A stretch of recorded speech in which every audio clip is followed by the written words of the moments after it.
Street Talk Sports, super special here. Let's talk about it a little bit.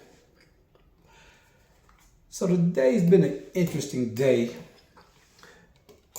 I just can't get over these Cleveland, some of these fans, the media, just can't get over some of the things that they're saying, man. It's just, it's crazy to me to see all the changes, all the upgrades, all the things that this team has done, and they're still being a kind of a lot negative, you know. So I just don't get it, man. It's amazing to me. Like, how can you be so negative against having some kind of positivity with the changes that the team has made? It's crazy to me. It's really crazy. You know, you talking about a defense that's literally they have the two rookie of the year. They had Schlesinger last year, right? And I got Jared Verse 2 years ago. Both of these guys on the same team.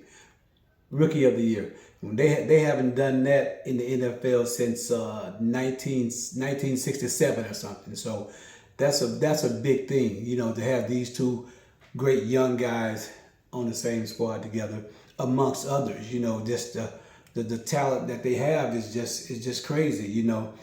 And Verse, he's just I've been watching film on him even more now, and he's just amazing as far as his motor skills, because I'm watching plays where he's going from right to left to make a tackle. He's going all the way from the right side of the field to the left side of the field and making tackles. He did that a lot. So his motor, it really runs. So that's exciting. But I got Garrett. I don't want to take too much from him, but you never saw that with him like that. Here or there, but with Verse, you see it a lot. That's just part of his game with his motor skills. You know, he really moves like that. He really gets down like that. And this defense, man, it's going to be something special, man. If you look at what they added, I mean, just look at the back half of the defense with Denzel, Tyson, you know, at the corner positions. You know, that alone is going to be, you know, that's going to be solid compared to, you know, the division, you know, and what they have in the division. That's going to be real solid. So I'm excited for that. And amongst other things with the back half, who they got there, the safeties, they got Grant Dilford, Ronnie Hickman.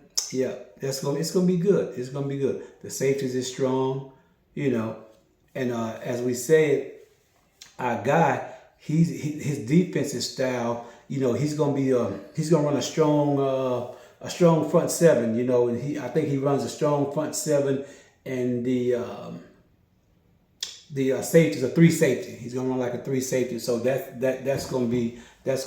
They're gonna run fast, hard. They're gonna run downhill. It's gonna be nice to see. And these guys are young, so all of them are bought into this pretty good as far as the scheme goes. You know, looking over this mini camp, it looks pretty good. Everybody's doing their thing, doing their job, so it looks real good. It's promising, but I can't wait to see what it looks like once the pads get on, because that's the problem with Deshaun Watson. I think, you know, we really waiting to see how he responds with the in the offense when the threat of a hit is really there, or when you gotta go through your process a little faster.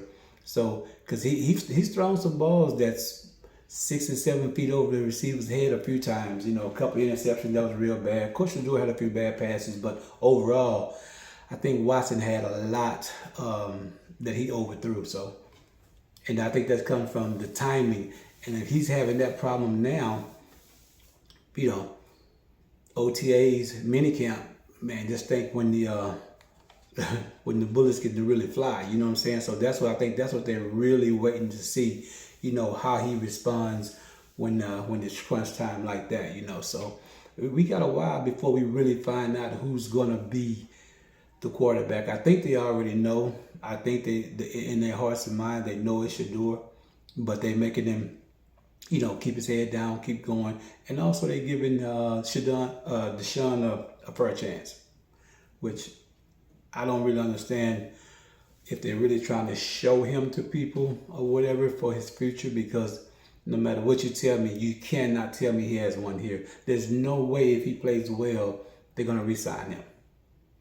They're going to double pay the man. No way they're going to do that. Can't see it. Won't see it. No way. You know. But, you know, I don't know, man. I don't know. What's wrong with the fans over there in Cleveland, man? What's wrong with the media, man? This cannot be positive, man. In no kind of way, man. Cannot be positive about one thing.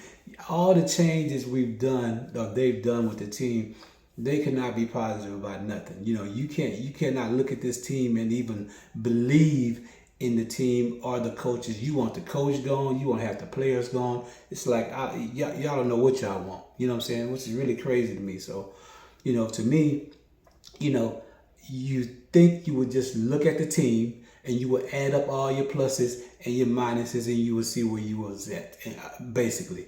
And, you know, in the pluses, you have a lot of pluses. As far as the defense, you know, you got a lot of young guys on there. In the offense, the second year guys are coming back. And just think how they played last year. And they're going to be twice as good this year, along with the good rookies that you have. So just think about that. You know, you got that offensive line is really revamped. We got Fano, Jenkins, Howard, what's his name, Zion Johnson. So you got a lot of young guys, even more. You got even more than that, but you got a lot of young guys going to be able to interchange and play different positions. So that's going to be good. It's going to be good. Can't wait to see it. Yeah, can't wait to see that. But you know, and Todd talked about a few things, man. And I think he really, in a lot of ways, I think he kind of slipped and said that Shedeur was the man. You know what I'm saying? You know, he kind of said a few things that made me think that, you know, he made a statement like Shedeur was the best man to as far as scoring touchdowns. You know, with the way he was reading his reads, the way he was coming off the ball and stuff like that. You know, quick reads and being able to make a decision and get the ball there pretty quick. You know, he said something like that because in the next sentence he said that, you know, that's what he's going to want from his quarterback to be able to do that. Before that, you just said Shedeur was doing that. So in the words, you might be saying he's the guy. You know what I'm saying? So it looks like to me, you know, he's going to be the guy. Now, I'm going to stand by that. I do believe that he will be the guy. If not, you know, no matter what you say, I mean, eventually, if it's not read off, I don't care how you look at it, how you twist it, what you may think you can say or whatever, eventually you cannot stop the rise of Shedeur Sanders as being the franchise quarterback for the Cleveland Browns. That's going to happen. Because once he's there, he is there. And he's proven that last year. Once he get in there, he's going to do his thing. So we ain't really worried about that, man. Once he get there, it's going to be on and popping. We already know that. We see plenty of time. So that's what that's going to be. But Todd, he's holding true to his guns. But I mean, I really feel like he's developing those guys and he's taking his time with the young guys.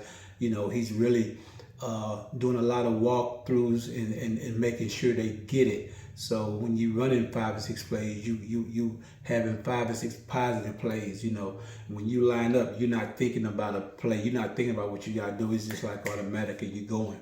So that's where he's really putting his attention to. And the receivers, he's all over those receivers. So I don't know what it is about those receivers, but if you watch those practices, he's up on those receivers 24/7. He's on those guys. So that's a good thing because that receiving core is going to be nice.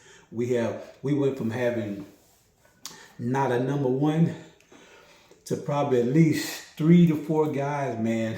We ain't talking about Harold Fanning Jr. We got him, man. I mean, KC, you know what I'm saying, and Boston. I mean, man, it is going to be sweet. It's going to be sweet, man. I'm telling you, cannot wait to see these receivers and how they're going to respond when it's crunch time out there, you know. But yeah, man, it's interesting on how Cleveland never really gives any credit nowhere. To me, that's crazy to me. You never hear them talking about positive things, and you've seen positive things. You know, if you watch football, you see it all over the field. You have positivity. Why not concentrate on some of that? But it's always the negative. It's always about this or that. Never about any positive. Crazy to me. Them in the media together, it's crazy to me. Y'all are diehard fans in Cleveland, but can y'all give some kind of credit, some kind of support, have some kind of belief? Man, that's amazing. I don't see how you do it. You know. And so Thursday was the last day of the mini camp. That was the last day of that. So, you know, we're gonna have a lot of off time, I guess, here soon.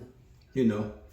But I guess what, you know, if you take a look at this this mini camp, these OTAs, what do you think we learned as far as the quarterback position goes? What would you say we learned? To me, we learned. Let's start with Watson. I would say we learned that Watson, he looks healthy. He looks like he's in a good frame of mind, you know, as far as his mental goes, whatever. And me, myself, I've learned that his physical tools is not quite what it used to be. I know Monken saying that it's this or that, but if you really watch some of those throws, I don't think his arm strength is there. I mean, I don't think it's there. His accuracy is not there, but it could be the rust or whatever. But he just don't look like he's the same passer with the football that he was a few years ago. So we really, and if he's looking like that now, I'm just trying to see what he's gonna look like when the bullets start to fly for real. So that's one thing that I learned. I mean, he looks good at times, but he looks bad at times. And then if you go with Shedeur, he looks better most of the time. And he's so close to Watson or above him as far as the accuracy, I think. You know what I'm saying? And then he's getting the ball out on time.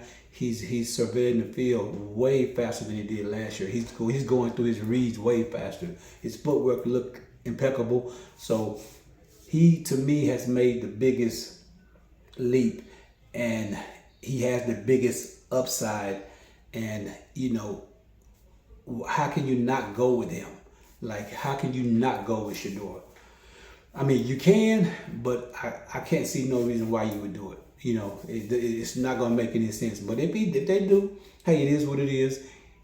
Like I say, as long as it's not more than 2 or 3 games, I think he still have a chance of winning 10, because he will win 10 once he get in there. Especially if he start the season off, man, they're going to have a good year. I see them making the playoffs if he start the season off game 1. If he do that, it's on and popping. We good. So I'm hoping and praying that they let him have that opportunity, because why not? It's time. You need to know what he's going to do, how he's going to shine, because next year you're going to be looking, and no matter what, you're still not going to be in position to get Manning. That ain't going to happen. And even if you did, they probably not letting him come to Cleveland. They cool with everybody over there with, you know, and everything with the owner, but the Mannings are not going to let him come there. It's too big of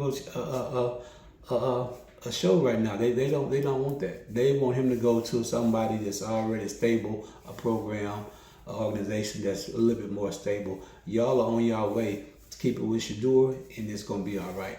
Got a lot of young guys, everything looking good, so you just got to keep your head up, and we're going to be all right. Cleveland will be all right. I guarantee you. Let that number 2 play. Let him shine. Y'all gonna be all right. But yeah, man, it's getting interesting though. So we will find out, because I think Monken, in a way, I think he's seen enough, but he want to make sure once the pads are on that Watkins is who he think he is, and I think he thinks Watkins is the backup quarterback for the Cleveland Browns. But he wants to make sure, because the way they speak about Shedeur and the upsides and things, and the way he's grown in such a short time, there's no way you're not going to give him that shot. There's no way, because if you've seen that growth that quick, what do you think mid-season, the kind of growth he'll have if he starts the season off and he goes in mid-season, where he will be? So you think about all those rookies last year, Cam Ward, all those guys. Look at how they progressed as the season went on. When they started the season, and they had, and these guys had the reps from day one, like Shedeur is getting now. So just think what he's going to be. It's going to be good. It's going to be good. So if we do that, Cleveland, y'all will be good. I know y'all, a lot of y'all don't want neither one of these quarterbacks, and that's crazy to me. You don't want Watkins or Shedeur, so I don't know what you're gonna do. But you gotta have one of them, and I think Shedeur is the best guy for y'all. I think he's gonna be the one that's gonna keep the team on the field, in those crunch time moments. Because crunch time moments, when the lights come on, he shines the brightest. Yeah, he shines the brightest. But anyway, just a little short video for you guys, and appreciate if y'all like, subscribe for me. And we out of here. We will see you next time. And what I like to say to all my people in the streets, if you're there, I wish you wasn't. And if you are, be careful. And I always remember this: respect us as you go along. You got a better chance of making it home. Peace out.